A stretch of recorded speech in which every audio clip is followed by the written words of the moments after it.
আসসালামু আলাইকুম। আশা করি সকলেই ভালো আছেন। প্রিয় চাকরি প্রত্যাশী ভাই ও বোনেরা, বাংলাদেশ পল্লী উন্নয়ন বোর্ডে একটি নিয়োগ সার্কুলার প্রকাশ করা হয়েছে। সরকারি স্থায়ী একটি নিয়োগ সার্কুলার।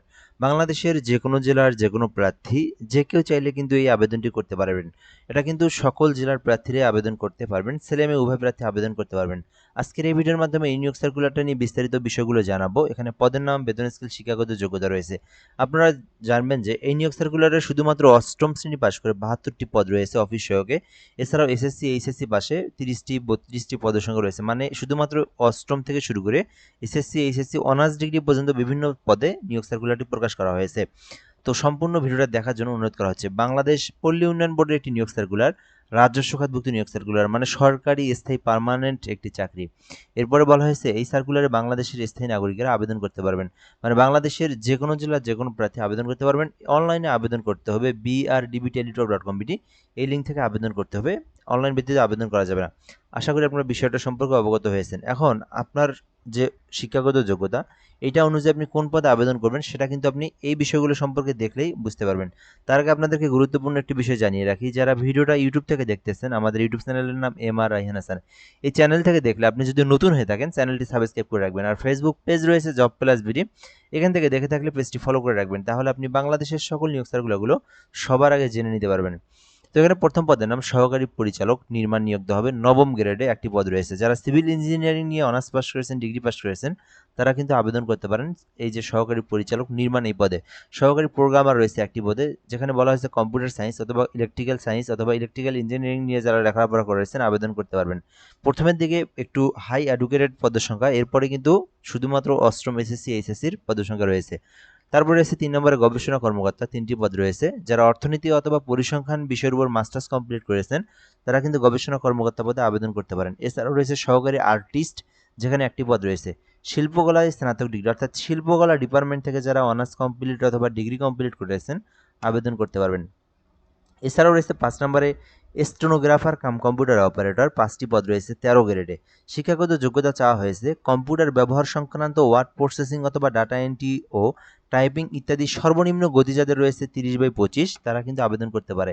এছাড়াও সহকারী অফিস সহকারী রয়েছে ৬টি পদ, দুটি দুটিতে বিভাগ সহ, দুটিতে দ্বিতীয় বিভাগ সহ স্নাতক ডিগ্রি, অর্থাৎ যারা অফিস সহকারী উচ্চমান সহকারীতে আবেদন করতে চাচ্ছেন তাদেরকে অনার্স পাস অথবা ডিগ্রি পাস থাকতে হবে, তাহলে আবেদন করতে পারবেন।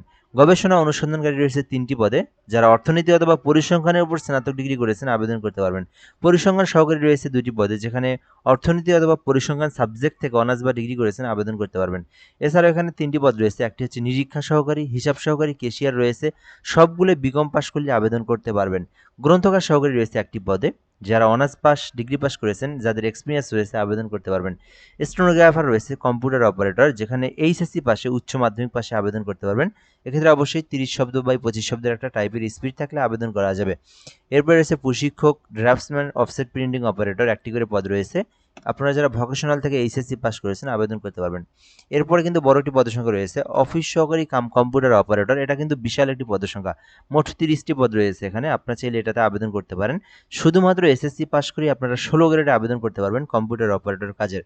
জাস্ট আপনাকে কম্পিউটারের টাইপিং জানা থাকতে হবে, তাহলে আবেদন করতে পারবেন এই যে অফিস সহকারী কাম কম্পিউটার অপারেটর পদে। এছাড়াও ডাটা এন্ট্রি অপারেটর 3টি রয়েছে। Proof reader, store keeper, HSC পাশে আবেদন করা যাবে। তবে সবথেকে বড় যে সার্কুলারটা, বড় যে পদের সংখ্যা, এটি কিন্তু অফিস সহায়ক, যেখানে মোট ৭২টি পদ রয়েছে, বিশাল বড় পদের সংখ্যা। শুধুমাত্র অষ্টম শ্রেণী পাস করে আবেদন করা যাবে। এটাতে আলাদা কোনো অভিজ্ঞতা, কম্পিউটার জানা কোনো কিছুরই প্রয়োজন নেই। জাস্ট আপনি অষ্টম শ্রেণী পাস করেছেন, এমনকি যারা অষ্টম, এসএসসি, এইচএসসি, ডিগ্রি পাস করেছেন, তারা কিন্তু এইটাতে আবেদন করতে পারেন। যেহেতু অফিস সহায়ক পদের সংখ্যা ৭২টি, অফিসিয়াল কাজ, কাগজপত্রের কাজ, আপনারা চাইলে এটাতে আবেদন করতে পারেন। সো আপনার যে শিক্ষাগত যোগ্যতা, সে অনুযায়ী আপনি যে পোস্টে ইচ্ছা সে পোস্টে আবেদন করতে পারবেন। বিষয় হচ্ছে আপনি কিভাবে আবেদনটা করবেন, এটা কিন্তু খুবই গুরুত্বপূর্ণ একটা বিষয় এবং সময়সীমা। বর্তমানে কিন্তু আবেদনটা চলমান রয়েছে। এই আবেদনটা 23 তারিখ পর্যন্ত করা যাবে।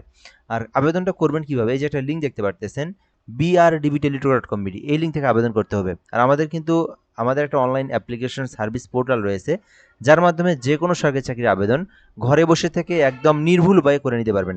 প্রসেসটা হচ্ছে, আপনি এই নাম্বারে হোয়াটসঅ্যাপে এসএমএস দিলে আবেদনের জন্য যে ডকুমেন্টগুলোর প্রয়োজন হয় সেগুলো আপনি আমাদেরকে দিবেন, আমরা আপনাদেরকে আবেদন করে দিয়ে অ্যাপ্লিকেশন কপিটার পিডিএফ কপি যেটা, সেটা পাঠিয়ে দেবো। এটাতে যোগাযোগ করলে বাংলাদেশের যে কোনো চাকরির আবেদন আপনি করে নিতে পারবেন। এটা আমাদের একটা online application service portal system চালু করা হয়েছে। সো যোগাযোগ করতে পারেন। আর নিজেরা যারা আবেদন করবেন তাদের কি প্রসেস, তাদের জন্য এখানে একটা লিঙ্ক দেখতে পাচ্ছেন। আপনাকে এই brdbteletalk.com এই লিঙ্কটাতে প্রবেশ করে ফর্ম পূরণ করে আপনাকে আবেদনটা সম্পূর্ণ করতে হবে। সো সকল তথ্য দিয়ে আবেদনটা সম্পূর্ণ হয়ে গেলে আপনাদেরকে সরকারি ফি জমা দিতে হবে।